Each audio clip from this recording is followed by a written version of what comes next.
Bonjour à tous et bienvenue dans un nouvel épisode de la Pause Search, le podcast qui traite de la recherche en ligne. Je suis Arnaud Mangassarian et il s'agit du 7e épisode.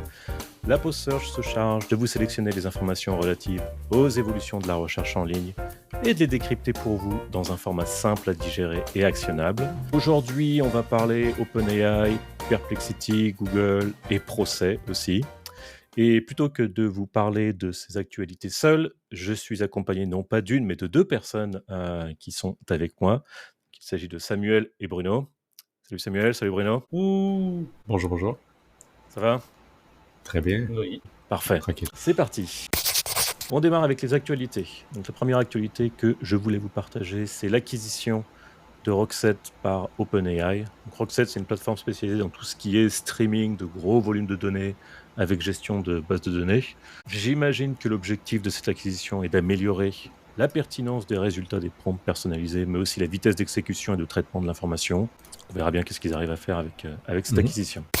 On va continuer avec une news davantage orientée légale. Donc entre Google et la justice. Samuel, est-ce que tu veux davantage nous en parler ? C'est toi qui Oui, en fait, choisir ça, donc la justice américaine est déjà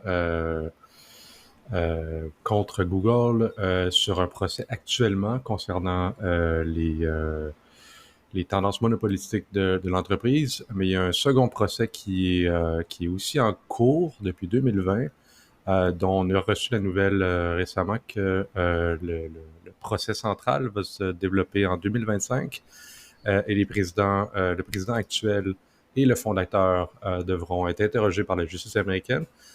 Ce procès-là va couvrir surtout le modèle publicitaire de Google, où Google aurait mis en place des tactiques pour tuer des compétiteurs et faire des associations monopolistiques, entre autres avec Facebook. L'acquisition de DoubleClick par Google en 2008 va être révisée par la justice américaine parce qu'évidemment, on sait, là, ça a aidé Google à devenir la domination, le joueur dominant en publicité en ligne.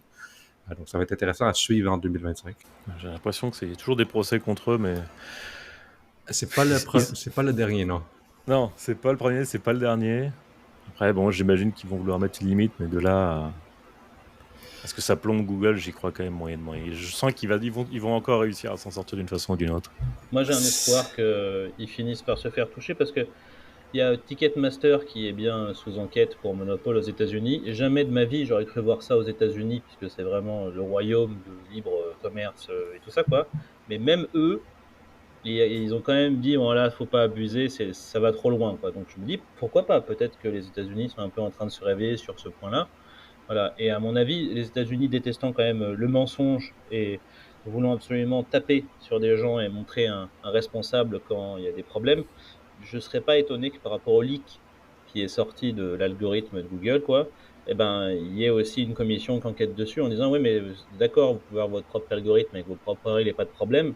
Mais par contre, quand les gens vous demandent des questions, est-ce que ça c'est utile ou pas, et que vous dites non, pas du tout, et que dans le leak, on voit que dans votre algorithme, c'est un des premiers points de critère, ça c'est du mensonge clair et franc. Pour moi, il y aurait un fond juridique qui pourrait être exploité là-dessus, parce que c'est une chose de rien dire, ça c'est ton problème, mais mentir ouvertement avec des preuves, parce que c'est sur Twitter et autres, c'est autre chose là. On n'est pas du tout sur le même secteur. Donc moi, je m'attends à ce qu'ils se prennent un peu plus de problèmes juridiques. Oui, non, c'est sûr que celui qui peut ouvrir la porte à d'autres actions. Après, est-ce qu'il y a quelque chose dans le leak qui a été clairement écrit, sur lequel ils ont menti dans le passé ? Je sais pas, est-ce que tu as un exemple en tête ? Oui, oui. Oh, bah, il y avait plein de trucs, la puissance des liens, rien que le fait que les gens cliquent ou cliquent pas dans les résultats Google sur ton site à toi, ça, ils ont clairement dit non, non, on tient pas en compte des trucs de navigation pour le classement. Ah oui, Et fameux c'était un des Navboost. premiers critères, c'était genre, ah bah si, il clique, c'est super bien, tu le mets en avant. Voilà. Avec Chrome. Non mais voilà, arrivé à un moment, on sait en tant que SEO que Google ne va pas nous dire la vérité, certes. Mais je veux dire, en général, quand ce genre de choses arrive, il y a des têtes qui tombent, hein. Forcément. On verra tout ça. Voilà, donc affaire à suivre si vous êtes curieux. On va continuer avec Hebia. Alors, Hebia est une startup qui a été créée en 2020 et dont le but, on va dire, est d'optimiser l'usage de l'intelligence artificielle lors de la recherche de réponses à travers des gros documents. En gros, cette startup veut vraiment améliorer la façon dont on va dire les bots d'intelligence artificielle vont chercher les réponses plutôt que parser un document à la fois. C'est vraiment essayer de rechercher à travers plusieurs millions de documents en même temps et de façon rapide pour essayer de produire la réponse la plus précise.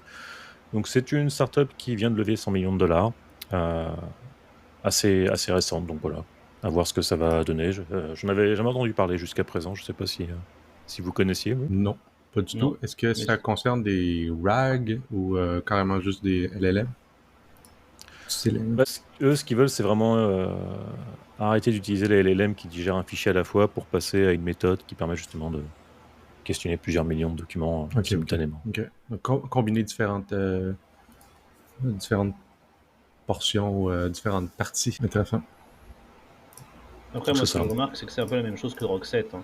On voit bien de toute façon que le point principal problématique pour les gens qui font du OpenAI, des machins comme ça, c'est vraiment la capacité à traiter un grand volume de données en peu de temps, comme le ferait le cerveau humain.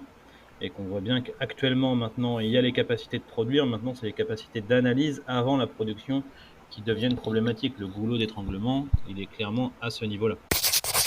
On continue avec Google à nouveau.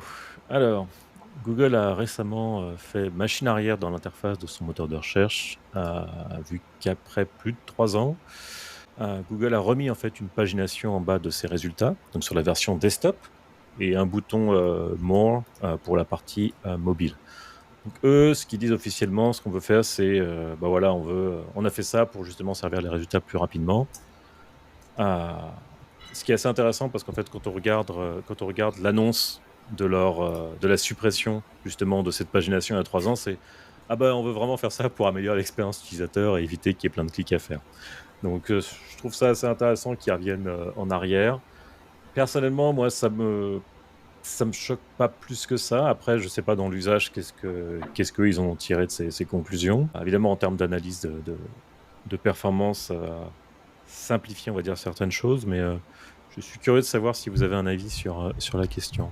Samuel. Moi, personnellement, je suis pas un fan de Infinite Scroll à la base, donc quand même content de la décision, surtout sur desktop, où bon, ça va faciliter j'ai l'impression que ça facilite la navigation d'avoir une pagination, surtout sur desktop. Sur mobile, c'est peut-être un peu plus ça a peut-être plus sa place, mais je pense qu'une décision aussi liée à la finance, le potentiel financier d'avoir des publicités en haut d'écran sur la page numéro 2. Donc, je pense qu'il y a plusieurs choses qui pointent, qui font en sorte que Google revient sur sa décision. Mais je suis plutôt satisfait. Ouais. Je suis d'accord avec Samuel, je pense que c'est purement financier. De toute façon, c'est une grande entreprise, les choix se font uniquement par rapport à la thune. Donc, clairement, non, mais il faut être honnête, on est là pour gagner de l'argent. Je veux dire, on n'arrive pas à plusieurs milliards voilà, en faisant des choses de manière altruiste, n'est-ce pas? Voilà. Mais je pense que ce qu'ils avaient voulu faire, et après c'est logique d'un point de vue innovation, c'était vraiment essayer de suivre le mouvement, on va dire, hypnotique finalement. Les gens ils cliquent moins chez nous, on a moins d'argent, du coup on va revenir. Oui, non, il doit y avoir une raison financière. Après, c'est vrai que sur la partie desktop, l'Infinite Scroll, j'avais l'impression que certains résultats se noyaient. Bah Je suis oui. plus partisan aussi d'une pagination. Ça va beaucoup baisser les impressions par contre. Oui. Les gens dans la GSC vont se prendre une baisse d'impression monumentale alors que pour le coup, ce ne sera pas leur faute. Mais bon, voilà, à voir ce que ça va donner.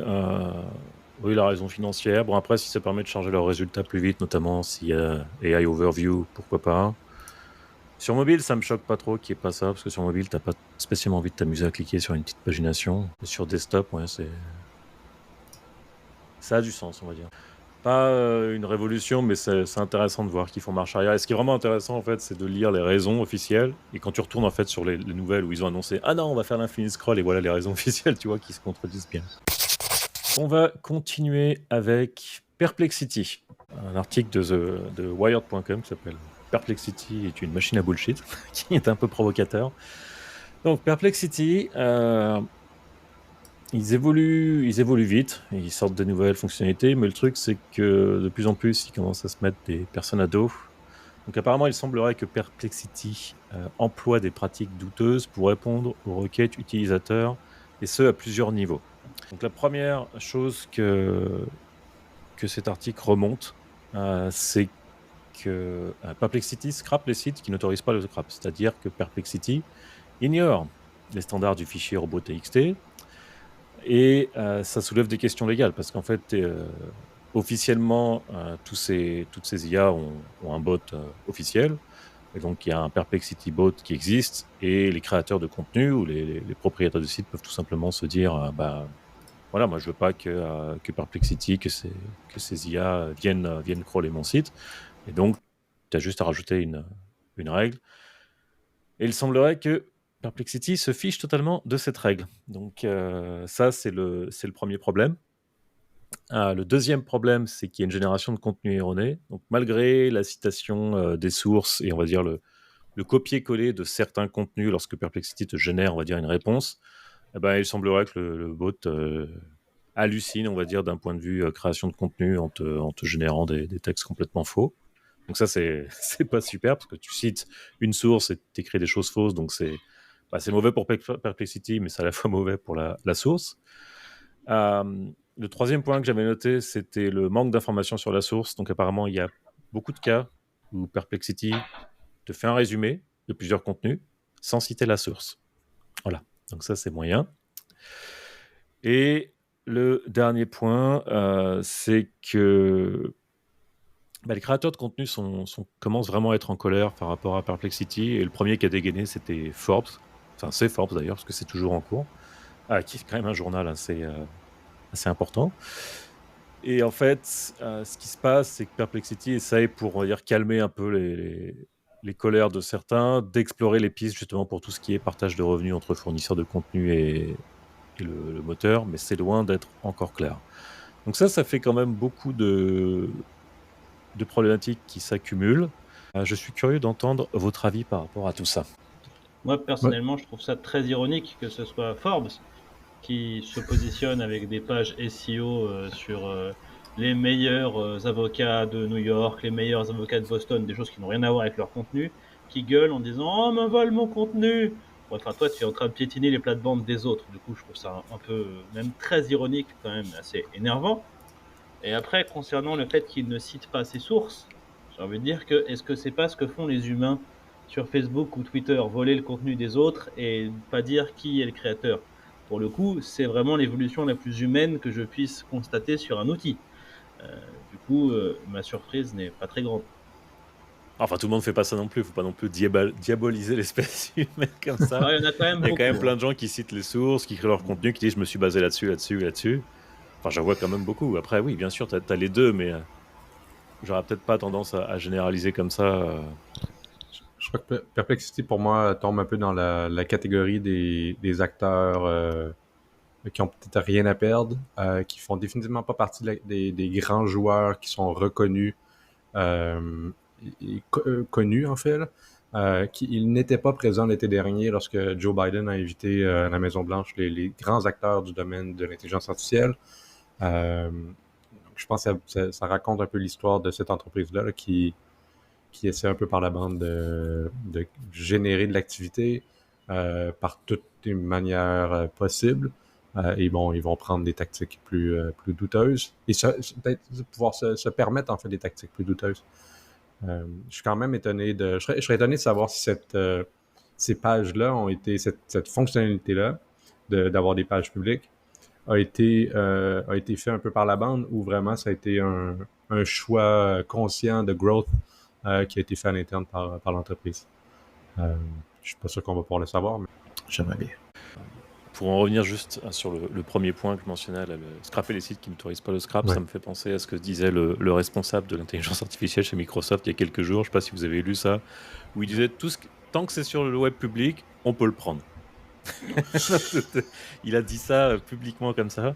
Donc j'ai trouvé ça assez intéressant parce que ça veut dire ok, donc tout ce qui est code source des produits Microsoft, tout ça, on peut le prendre aussi, en faire ce qu'on veut. Enfin, Après, c'est à eux de l'encoder. C'est à Microsoft, en l'occurrence, c'est encoder leur code source et tout ça. Du coup, c'est pas la même chose. Mais c'est sûr que le robot.txt, c'est un protocole, c'est pas une obligation légale. Non, exact. Du coup, Exact. C'est un standard, mais oui. je sais que je suis je fais beaucoup le pessimiste là actuellement, mais depuis le début, mais il faut être réaliste.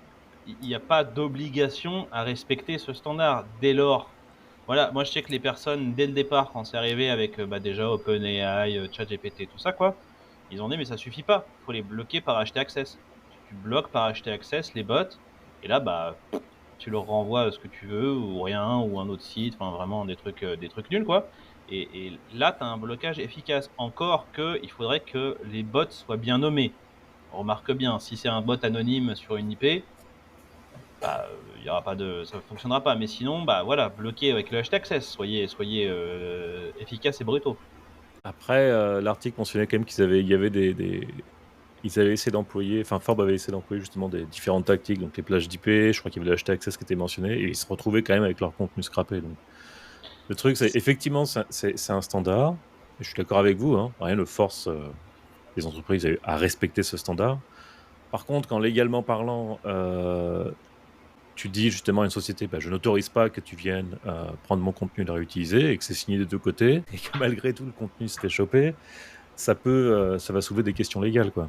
Je ne serais pas surpris que Perplexity se fasse taper sur les doigts.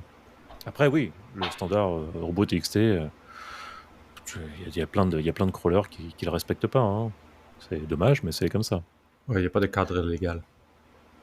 Non, mais ça va peut-être... Ça va peut-être changer. Ça va peut-être changer. J'espère que ça va changer. L'article est vraiment intéressant. Je vous encourage à aller le lire si vous ne l'avez pas lu en entier, mais toujours bien de suivre un peu ce qui se passe chez Perplexity, parce que mine de rien, c'est un moteur qui mélange IA, chatbot, qui est plutôt bien fichu.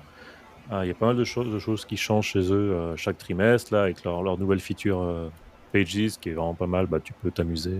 Bon, tu peux t'amuser à spammer le web, hein, c'est un peu ce dont on parlait la dernière fois. J'étais là, bon, est-ce que ça...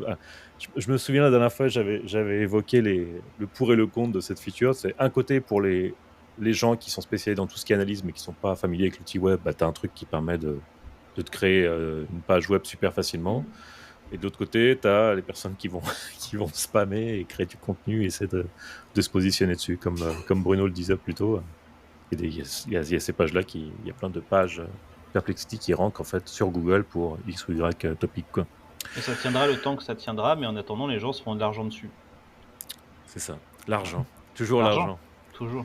Bruno, tu pourrais vivre aux États-Unis. Hein. Tu es prêt?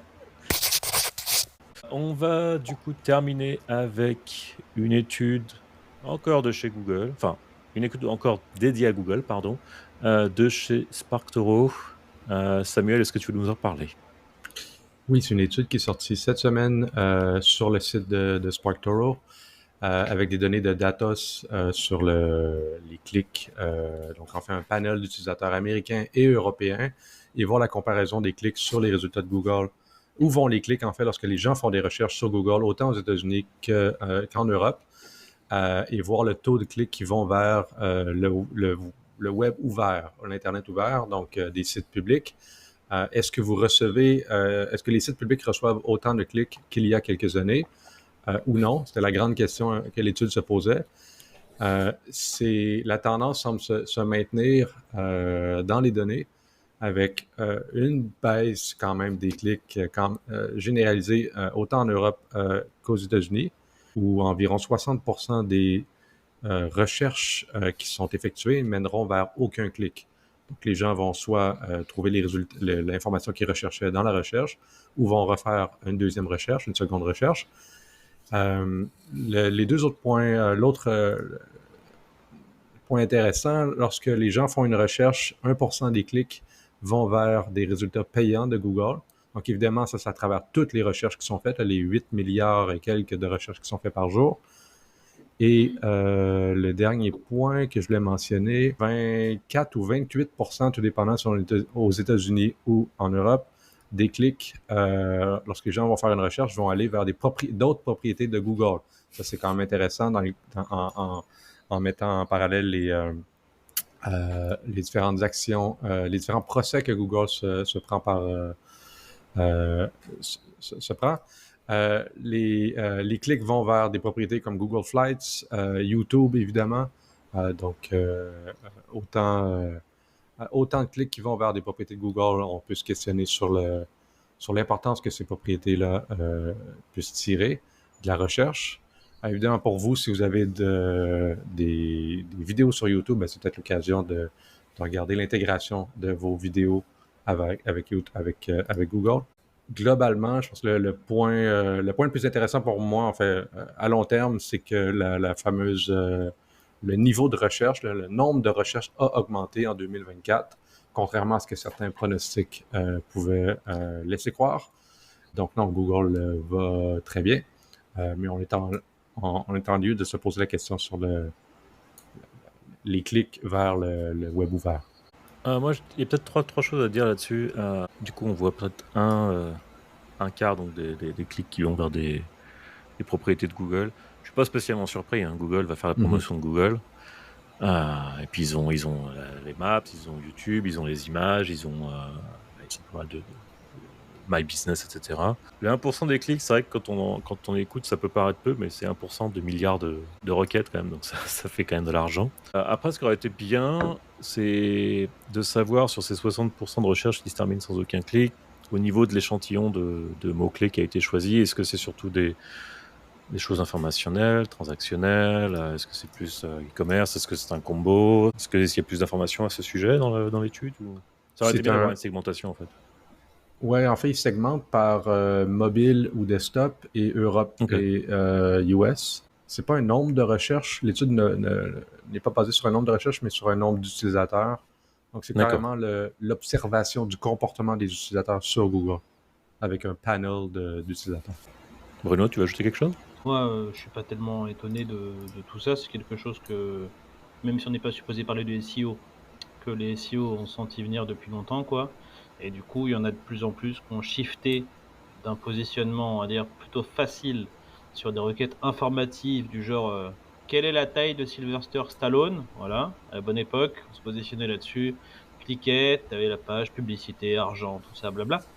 Et du coup, maintenant, il y a de plus en plus de gens, des SEO, qui justement se dégagent de ces requêtes informatives sur lesquelles Google peut répondre facilement avec SGE ou des choses comme ça, quoi, des positions 0 et voilà, pour se mettre vers des choses un peu plus complexes qui nécessitent tout simplement de cliquer sur les résultats pour avoir une information valide. Par exemple, je sais que dans le voyage, c'est difficile de répondre facilement en quelques paragraphes à des questions, par exemple, quel temple voir au Mexique? Et tu as besoin de voir des photos, tu as besoin de voir des détails sur est-ce que là, il y a tel truc, là, il y a un puits de sacrifice, là, il y a machin. Bon, donc il y a de plus en plus de SEO qui se détournent pour fournir des choses un peu plus complexes sur lesquelles ça permet un peu de contrecarrer l'envie de Google de donner une réponse à tout. Voilà. Surtout, ça va bien, enfin, ce que tu dis va bien dans le sens où Google veut, enfin, ils l'ont déjà dit de façon officielle, mais ils veulent vraiment devenir le moteur de réponse par excellence. Et comme tu le dis, pour des requêtes simples, pas besoin d'aller sur un site, tu peux avoir la réponse directement là-dedans. Après, tant que les gens chercheront à faire des choses, que ce soit, je sais pas moi, chercher une nouvelle assurance ou chercher à acheter des choses en ligne, ou comme tu l'as donné, par exemple, cherche de l'inspiration, c'est pas en restant dans le moteur que tu vas forcément avoir tout ce que tu souhaites, à moins de vouloir te priver de ressources supplémentaires. Et hier encore, c'est le moment du podcast où on fait un petit retour dans le passé pour se remémorer un fait marquant lié à la recherche en ligne. Et il se trouve que le protocole d'exclusion de robots, on en parlait justement avant avec le robot TXT, a célébré ses 30 ans récemment. Donc, comme vous le savez sûrement pour les gens qui nous écoutent, c'est un standard utilisé par les sites web, respecté par la majorité des grands moteurs de recherche. Et en fait, c'est un standard qui va indiquer aux crawlers ou d'autres types de robots quelle portion du site ils sont autorisés à visiter ou non. Donc évidemment, des moteurs tels que Baidu, Bing, Google, Yahoo, DuckDuckGo, AOL, si on parle encore d'AOL, respectent ce protocole. D'autres bots ne respectent pas ce protocole de façon délibérée, comme par exemple le bot d'Internet Archive. Depuis 2017, ils l'ont annoncé officiellement parce que, évidemment, ce qu'ils veulent, c'est sauvegarder une copie de l'Internet, même si c'est un objectif très ambitieux, mais du coup, pour ça, ils s'enlèvent il s'enlève des bloqueurs, il ne respecte pas le protocole, ce qui évidemment a du sens dans ce cas-là. Et comme on l'a évoqué un peu plus tôt, au niveau des intelligences artificielles, c'est un peu flou. c'est pas encore parfait. La Reco Micro. La Reco Micro, c'est le moment où on vous partage une petite trouvaille que l'on a fait récemment. Donc je vais démarrer avec la première trouvaille à vous partager qui s'appelle Datamania. Donc Datamania, qu'est-ce que c'est ? C'est une bande dessinée. Je pense que c'est pas mal. Là, les grandes vacances arrivent, c'est le moment de relaxer un peu. Donc ça s'appelle Datamania, le grand pillage de nos données personnelles. Et c'est une BD qui illustre très bien comment les grandes entreprises, en fait, ont au fur et à mesure des années utilisé de plus en plus nos données privées à des fins, on va dire, business et financiers. C'est une BD très agréable à lire, que vous soyez expert dans le domaine ou que vous ne compreniez rien à tout ça. C'est vraiment une BD très sympathique à lire, donc vous pouvez la lire vous pour confirmer ce que vous savez déjà et le redécouvrir à travers une petite pointe d'humour. C'est également très simple à comprendre pour quelqu'un qui n'est pas du tout du milieu. C'est typiquement le genre de BD que je ferais lire à mes parents. Et la BD, en fait, contient plein de conseils didactiques et ça permet surtout de comprendre comment, on va dire, le web actuel fonctionne avec les GAFAM et lorsque vous utilisez leurs différents services. C'est pas du tout une BD qui se veut noir ou blanc. C'est vraiment, voilà, comprenez que c'est ça qui se passe lorsque vous faites ceci et cela. Et l'auteur n'est pas justement un expert de sécurité ou quoi que ce soit. C'est un médiateur numérique. Donc lui, il arrive à amener ça de façon humoristique, simple, et en partageant quelques petits conseils pratico-pratiques, on va dire, sans pour autant dire que Google c'est le mal et Linux c'est le bien, quoi. Mais c'est vraiment fun à lire, donc je vous recommande la lecture, c'est très sympathique, c'est aux éditions du Node et je crois que ça coûte 15 ou 16 € et ça les vaut largement. Donc Samuel, tu nous recommandes Google AI Overview Tool. Est-ce que tu peux nous en dire un peu plus ? Oui, donc en lien avec une étude que Advanced Web Ranking a publiée récemment, ils ont construit un petit outil qui vous permet de mesurer la présence des AI Overview, anciennement SGI, sur les résultats de Google. Donc évidemment, c'est pour les résultats américains. Mais ça permet rapidement de voir la présence. Leur étude démontrait que les AI Overviews sont présents sur 12-13% des résultats de recherche.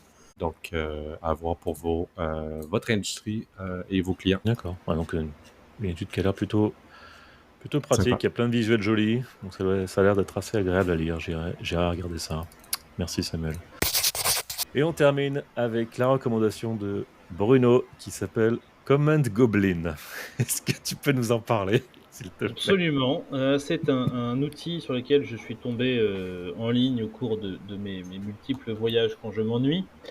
Et en fait, leur idée est simple, on sait ou alors on peut supposer fortement que de l'activité sur un article de blog, des commentaires, des choses comme ça aide, n'est-ce pas, au positionnement. Du coup, en fait, tout simplement, ils ont fait pour WordPress un plugin qui génère automatiquement des commentaires pour vos articles. Voilà, donc ça vient d'être lancé, c'est très récent. Je l'ai pas encore utilisé, mais je l'ai pris juste pour voir qu'est-ce que ça donnait d'un point de vue technique, comment ça allait évoluer. Ils ont une roadmap longue comme le bras, avec la possibilité de faire de l'aléatoire pour les réponses, enfin plein de choses un peu plus complexes, notamment d'inclure, il me semble, des choses comme Perplexity dans la génération des commentaires. Et moi, je trouve ça drôle et intéressant que justement le côté un peu plus sombre, on va dire, du SEO se penche vers cette question-là de voilà jusqu'où on peut aller en termes de génération de contenu. Voilà, d'abord c'était l'article, maintenant c'est les commentaires. Quelle est la prochaine étape ? Voilà, mais du coup moi je trouve ça amusant de voir que quelqu'un y a pensé et je veux voir qu'est-ce que ça va donner tout simplement. Effectivement, c'est amusant. Effectivement, on peut voir que c'est payant. Bon, de mon point de vue, c'est une solution à spam. mais bon, à voir l'usage.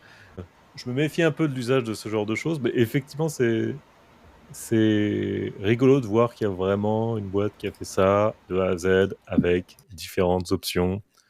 Et du coup, tu peux tester ça sur ton site et voir un peu comment les intelligences artificielles se parlent à elles-mêmes, quoi. C'est vraiment de la génération du contenu poussé à son extrême. d'avoir des commentaires générés par l'intelligence artificielle sur un contenu généré par l'intelligence artificielle. C'est Inception, hein, c'est un système de domino, quoi. Bon. C'est exact. C'est pour ça que je dis à voir quand est-ce que ça va s'arrêter.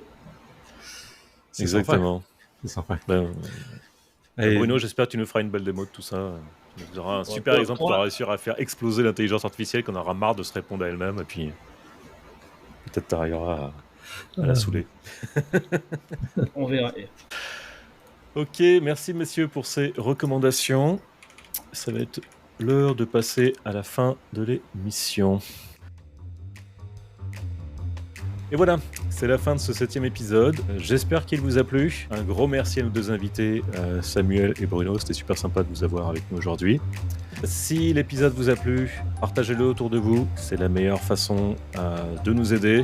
Mettez-lui 5 étoiles sur Spotify et Apple Podcasts. Ça prendra juste quelques secondes de votre temps. On se retrouve dans quelques semaines pour le prochain épisode. Le rythme risque d'être un peu moins soutenu parce que c'est les vacances d'été. Ciao tout le monde. Salut. Ciao.